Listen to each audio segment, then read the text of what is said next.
Hello and welcome to UON News for our election special. I'm Archie Corbett. The Conservatives have won a handsome victory in the first ever elections for the new West Northamptonshire Council. Among the new elected councillors is Jonathan Nunn, who used to lead the Conservatives.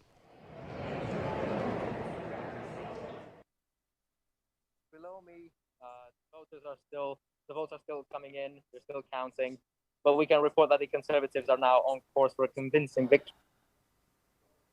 Below.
Hello and welcome to UON News for our election special.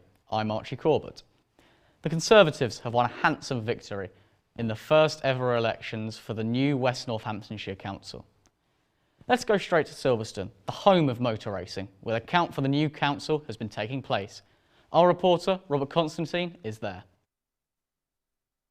The votes are still coming in, they're still counting, but we can report that the Conservatives are now on course for a convincing victory in the West Northamptonshire Council. The decisive word was Boothville and Parklands. All three Conservative councillors were elected in this ward. So the Conservatives now have over 47 seats, which effectively won them the election. All of this has been delivered on a low turnout. Only 3 out of 10 voters actually voted. And although the turnout was just 30%, the Conservatives were actually pleased, as they were expecting much less.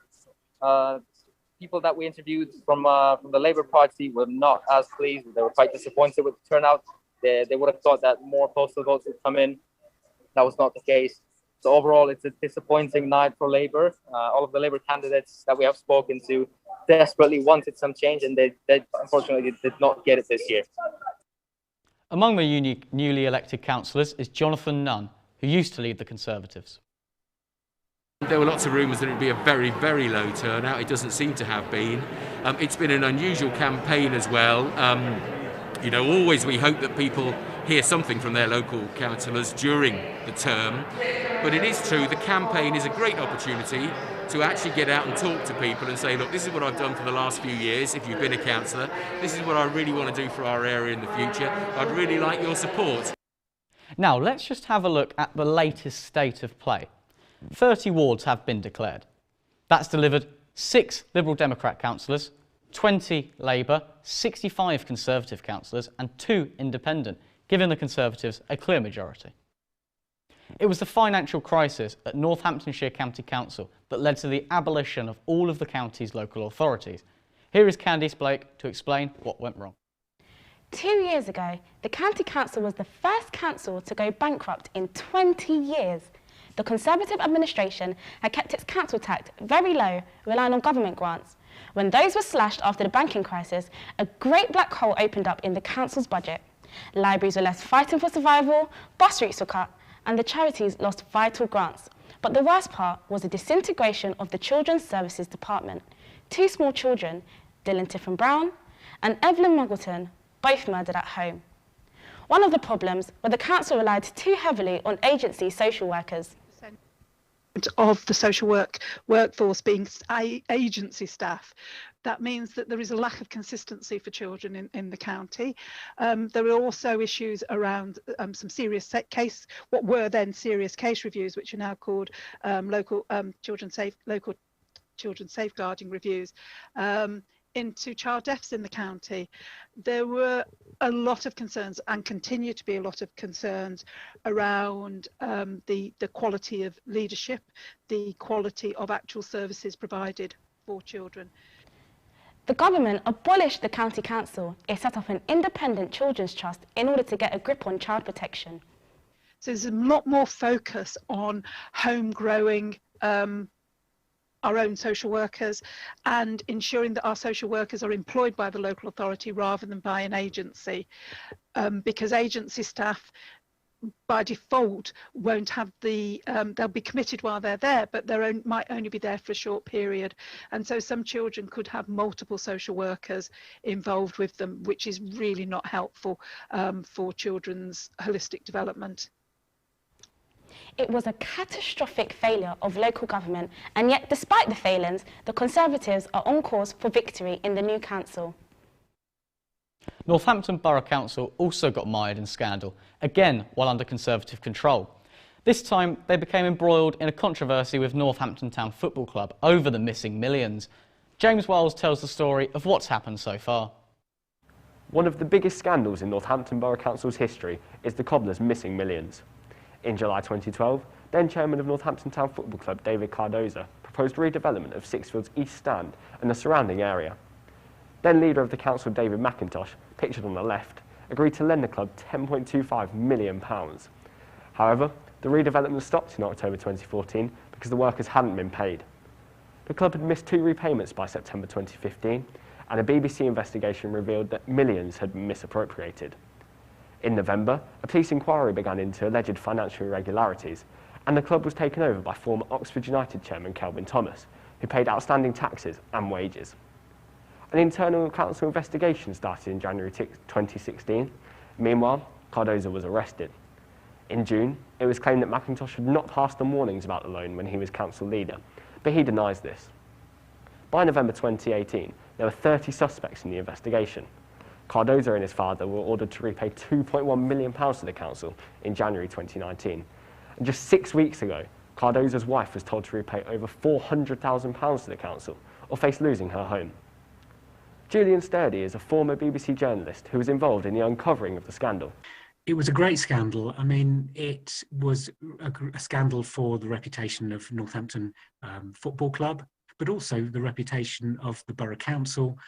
This was a council which had in the past, got a reputation for handling affairs, but this money, it was clear the proper procedures were not followed, and so many mistakes were along the way, and it would appear that it was pushed by the leader of the council for political reasons. People say the police have taken too long, but this could turn out to be the biggest local government fraud inquiry ever to take place in the United Kingdom. The police investigation into the missing millions continues, and the restructured councils have a huge task to recover the remaining debt. The money is still missing, the East Stand is still incomplete, and the controversy has inflicted severe and lasting reputational damage on the council and the club. Let's go back to that issue of turnout, which Councillor Nunn mentioned. Our reporter, Tega Okore, went to a polling station to find out more. So, Tega, tell us what you saw. Hi, yes, I had a chance to go to Grange Park Community Centre where they had their local polling station set up. Unfortunately, the weather was absolutely horrible. I was there till 8, stayed there for an hour, and I only seen 3 people go in at the time. However, I did go back at 5, and the weather was a bit nicer. However, I did only see, again, 3 people go in to vote, so it wasn't looking too good. So you talk about this low turnout. Do you think this could be possibly because people simply didn't know about it? Yes, actually. I had a chance to speak to some young residents and locals. A guy said he just didn't know. He was walking around and he just happened to see signs. And the residents, well, they feel there was a social media presence. However, they felt that it wasn't as personal as last year. And of course, we are in a pandemic still, so that plays a big factor. Certainly. Thank you, Tega. It's clear that the Conservatives will be running the new council. It will be up to the Conservative councillors to again choose their new leader. The front runners for the Conservatives are Jonathan Nunn, Lizzie Bowen and Ian McCord, all of whom have served under the abolished councils. Now, tonight's show is dedicated to mine and editor Sam's good friend, Elisa Odukwe, who tragically passed away on Tuesday afternoon. Please keep Elisa and his family in your thoughts. Good night.